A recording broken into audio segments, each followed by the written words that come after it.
نہ ریاست کا چوتھا ستون سمجھے جانے والا میڈیا اس کے خلاف آواز بلند کرنے کی اخلاقی جرات کر سکا۔ نمبر 6، سپریم کورٹ کے فل کورٹ کے فیصلے کے باوجود تحریک انصاف کو آج تک مخصوص نشستیں نہیں دی گئیں۔ یہ نہ صرف توہین عدالت ہے بلکہ عوامی فیصلے کی توہین اور جمہوریت پر شب خون بھی ہے۔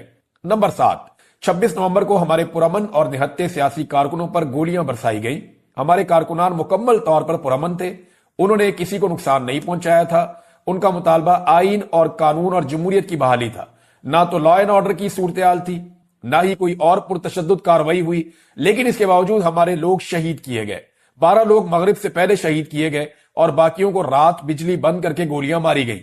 ان حالات میں جب پاکستانیوں سے تمام آئینی حقوق چھین لیے گئے ہیں، پارلیمنٹ اور سپریم کورٹ پر قبضہ کر لیا گیا ہے، پرامن احتجاج کا حق بھی چھین لیا گیا ہے، قانون اور آئین کی بنیادیں ہلا دی گئی ہیں، اپنے ہی شہریوں پر گولیاں بھی چلائی جا رہی ہیں، اداروں کو عوام کے مقابلے میں لانے کی کوشش کی جا رہی ہے، تو سول نافرمانی کی تحریک شروع کرنا قوم کی مجبوری بن چکی ہے۔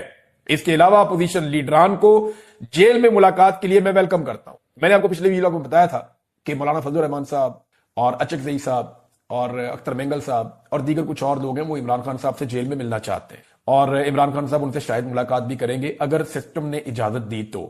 لیکن انہوں نے کہا مجھے اس حکومت سے امید نہیں ہے کہ وہ اپوزیشن لیڈران کو مجھ سے ملاقات کی اجازت دیں گے، کیونکہ انہوں نے میری پارٹی کے لوگوں سے بھی 3 مہینے سے میری ملاقات نہیں کروائی۔ یہ جناب عمران خان صاحب کا سٹیٹمنٹ ہے اور ان کا بڑا کلیئر سٹیٹمنٹ ہے۔ باقی خبریں میں آپ کے سامنے رکھتا ہوں۔ ناظرین، واقعی صورتحال وہاں تک پہنچ گئی ہے کہ اب عمران خان صاحب کی بات ماننی پڑے گی۔ یعنی نجم سیٹھی صاحب ہو گئے اور کچھ اور بھی صحافی ہیں جو عمران خان صاحب کے خلاف زیادہ تر وہ رپورٹنگ کرتے رہے ہیں، اور ان کا بیانیہ عمران خان صاحب سے متصادم رہا ہے، یہ نظریاتی اختلاف رہا ہے، اور یہ سب کا حق ہوتا ہے۔ یعنی اگر کسی کو عمران خان صاحب کے نظریے سے اختلاف ہے تو وہ یہ حق استعمال کر سکتا ہے اپنا، اور اگر مجھے کسی کے نظریے سے اختلاف ہے تو میں بھی یہ حق استعمال کر سکتا ہوں اپنا۔ تو یہی آزادی اظہار رائے ہوتی ہے۔ لیکن بعض لوگ جو ہیں وہ جب سازشوں کا حصہ بنتے ہیں اور عجیب عجیب کام کرتے ہیں تو پھر ان کو لوگوں کی تنقید کا سامنا بھی کرنا پڑتا ہے۔ نجم سیٹھی کہتے ہیں 1 سال لگا لو یا 2 سال، آخرکار عمران خان کے ساتھ مکمکا کرنا ہی پڑے گا۔ بہتر ہے عمران خان کے ساتھ بات کر کے اسے اپنے اور ملک کے لیے استعمال کر لیں۔ بٹن دبا کر عمران خان فارغ نہیں کیا جا سکتا۔ بہت سارے لوگ اب یہ مان رہے ہیں کہ اب راستہ ہی کوئی نہیں ہے، یعنی عمران خان صاحب کے ساتھ بات نہیں کریں گے تو پھر کہاں جائیں گے۔ رانا ثناء اللہ صاحب نے بھی اب سٹیٹمنٹ دے دیا ہے، اور رانا ثناء اللہ صاحب نے کہا کہ جی 2 سٹیٹمنٹ ان کے آئے ہیں۔ ایک تو یہ پی ٹی آئی سے مذاکرات میں اسٹیبلشمنٹ نہیں، عمران خان صاحب ہی رکاوٹ ہیں۔ ایک تو وہ اب نرم سٹیٹمنٹ دے رہے ہیں نسبتاً۔ تصور کریں آج سے تقریباً 2300 سال پہلے کا وقت ہے، دنیا کو رونتی ہوئی سکندر اعظم کی لاکھوں کی ناقابل شکست فوج مشرق وسطیٰ کے ایک تنگ پہاڑی درے کے سامنے کھڑی ہے۔ گرد و غبار سے آسمان تاریک ہو چکا ہے اور رومی اور یونانی گھوڑوں کی ٹاپوں سے زمین کانپ رہی ہے۔ یہ مقام ہے پرشین گیٹس کا۔ سکندر کا خیال تھا کہ وہ بڑی آسانی سے اس درے کو عبور کر کے فارس کے عظیم الشان دارالحکومت پرسی کو جلا کر راکھ کر دے گا، لیکن اس درے میں ایک ایرانی جرنیل کھڑا تھا جس کا نام تھا آریو برزنیز۔ اس کے پاس لاکھوں کی فوج نہیں تھی بلکہ چند 100 سپاہی تھے۔ آریو برزنیز جانتا تھا کہ وہ یہ جنگ نہیں جیت سکتا، اس کی موت یقینی تھی، لیکن اس نے اپنے سپاہیوں کی طرف دیکھا اور فیصلہ کیا کہ وہ سکندر کو آسانی سے گزرنے نہیں دے گا۔ وہ آخری سانس تک، آخری تیر تک اور خون کے آخری قطرے تک لڑے گا۔ وہ کیوں لڑے؟ وہ دنیا کو ایک ابدی پیغام دینا چاہتے تھے کہ ایک ایرانی اپنا سر تو کٹوا سکتا ہے لیکن کسی حملہ آور کے سامنے جھکا نہیں سکتا۔ آج ہزاروں سال بعد ایسا لگتا ہے جیسے تاریخ خود کو دہرا رہی ہے۔ خبروں میں آپ روزانہ پڑھتے ہیں بریکنگ نیوز، آپ سنتے ہیں کہ ایران نے اسرائیل پر ایک ہی رات میں 500 میزائل داغ دیے۔ کبھی خبر آتی ہے کہ ایران ایٹمی ہتھیار بنانے کے بالکل قریب پہنچ چکا ہے، اور کبھی ہم سنتے ہیں کہ امریکہ کی طرف سے نیوکلیئر آبدوزیں خلیج فارس میں بھیجنے کی دھمکیاں دی جا رہی ہیں۔ ان خبروں کے بعد آپ کے ذہن میں بے شمار سوالات اٹھتے ہیں۔ آخر ایران، امریکہ، اسرائیل اور مغربی یورپ جیسے سپر پاور کے خلاف کیسے اور کیوں اٹھ کھڑا ہوا؟ کیا ایران واقعی پوری دنیا کے لیے ایک عالمی خطرہ ہے یا کوئی جارح ہے، یا پھر یہ 6000 سال پرانی تہذیب رکھنے والی ایک ایسی قوم کی بقا کی جنگ ہے جسے پچھلے 125 سالوں سے مسلسل دیوار سے لگانے کی، غلام بنانے کی اور اس کے وسائل لوٹنے کی کوشش کی جا رہی ہے؟ آج ہم یہ سمجھنے کی کوشش کریں گے کہ ایران کا نفسیاتی ڈھانچہ کیا ہے، یہ قوم جھکتی کیوں نہیں ہے، یہ ہار کیوں نہیں مانتے۔ یہ راک کے ڈھیر دیکھ رہے ہیں اور میں ہوں عمران خان۔ ایران کی کہانی کو سمجھنے کے لیے ہمیں صدیوں کا سفر کرنا ہوگا، کیونکہ اگر آپ ایران کو صرف 1979 کے اسلامی انقلاب کے چشمے سے دیکھیں گے تو آپ کبھی اس کی اصل حقیقت نہیں جان پائیں گے۔ ایران کوئی عام ملک نہیں ہے، یہ ایک سویلائزیشن سٹیٹ ہے، یعنی ایک ایسی سٹیٹ جو بہت پرانی تہذیب رکھتی ہے۔ اس کی جڑیں 6000 سال پرانی ہیں۔ اس کو آپ ایسے سمجھ لیں کہ جب یورپ کے لوگ جنگلوں میں زندگی گزار رہے تھے، اس وقت ایران کی گلیاں رات کی تاریکی میں بھی چمکتی دمکتی تھیں۔ یہاں اعلامی اور بخامنشی، یہاں اس طرح کی سلطنتیں جو ہیں وہ قائم تھیں، ان کا قانون، ان کا نظم و نسق اور بنیادی ڈھانچہ، وہ ہر چیز موجود تھی۔ آج سے تقریباً 2500 سال پہلے 6 صدی قبل مسیح میں تاریخ کا سب سے روشن باب ایران میں ہی لکھا گیا۔ ایک شخص ابھرتا ہے جس کا نام تاریخ میں سائرس دی گریٹ کے نام سے یاد کیا جاتا ہے۔ اس نے ایک ایسی سلطنت کی بنیاد رکھی جو ہندوستان کے دریاؤں سے لے کر افریقہ اور یونان کے 3 برے اعظموں تک پھیلی ہوئی تھی۔ لیکن سائرس کا اصل کمال اس کی تلوار نہیں تھا، اس کا نظریہ تھا۔ وہ دنیا کا پہلا حکمران تھا جس نے انسانی حقوق کا تصور پیش کیا۔ اس نے بابل کو فتح کرنے کے بعد مٹی کے ایک سلنڈر کے اوپر، جسے آج بھی دنیا جانتی ہے اور سائرس سلنڈر کے نام سے وہ پہچانا جاتا ہے، مٹی کے ایک سلنڈر پر اس نے وہ باتیں لکھی جو آج کا اقوام متحدہ پوری دنیا کو سکھاتا ہے۔ میں کسی پر اپنا مذہب مسلط نہیں کروں گا، غلاموں کو آزاد کیا جائے گا، ہر قوم کو اپنی ثقافت کی آزادی ہوگی۔ اس قانون کے تحت اس نے یہودیوں کو بابل کی قید سے چھڑوایا اور یروشلم واپس بھیجا تاکہ وہ دوبارہ سے اپنا ٹیمپل تعمیر کر سکیں، جسے وہ ہیکل سلیمانی کہتے ہیں۔ اس دور میں جب فاتح بادشاہ سروں کے مینار بناتے تھے، ایران کا بادشاہ مذہبی رواداری کا قانون لکھ رہا تھا۔ یہ ہے وہ بنیاد جس پر ہر ایرانی آج کے دن تک فخر کرتا ہے۔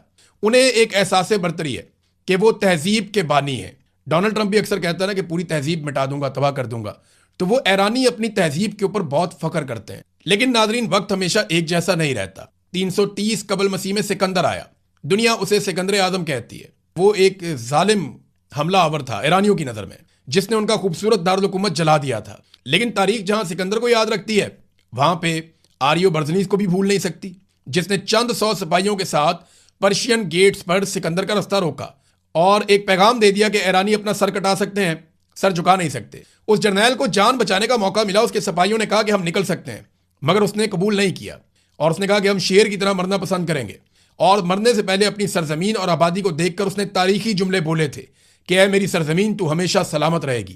اس کے بعد دنیا کے نقشے پر ایک رومن سلطنت ابھری، بہت طاقتور رومن امپائر، ایک ایسی سپر پاور جس کے نام سے پوری دنیا کانپتی تھی۔ لیکن تاریخ میں رومن امپائر کو کسی نے ناکوں چنے چبوائے ہیں اور ان کی نیندیں حرام کی ہیں، تو وہ ایران کی پارتھین سٹیٹ تھی۔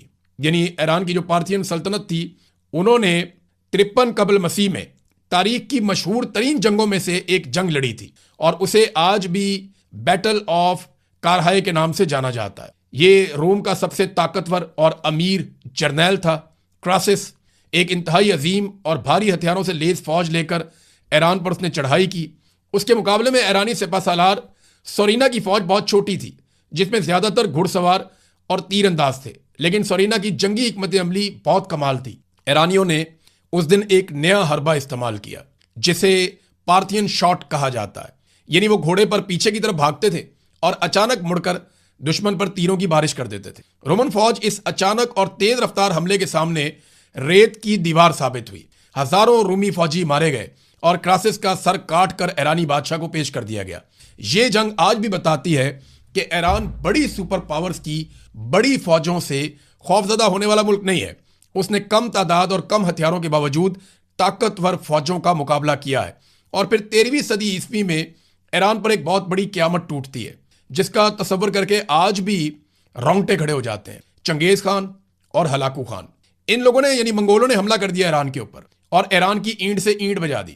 یہ ایران کی تاریخ کا سب سے تاریک اور خونی دور تھا۔ منگولوں نے شہروں کے شہر صفحہ ہستی سے مٹا دیے، مردوں، عورتوں، بچوں کا قتل عام کیا، انسانوں کی کھوپڑیوں کے مینار بنائے، ایران کے عظیم الشان نہری اور آبپاشی کے نظام کو تباہ و برباد کر دیا، جس نے زراعت کو صدیوں پیچھے دھکیل دیا۔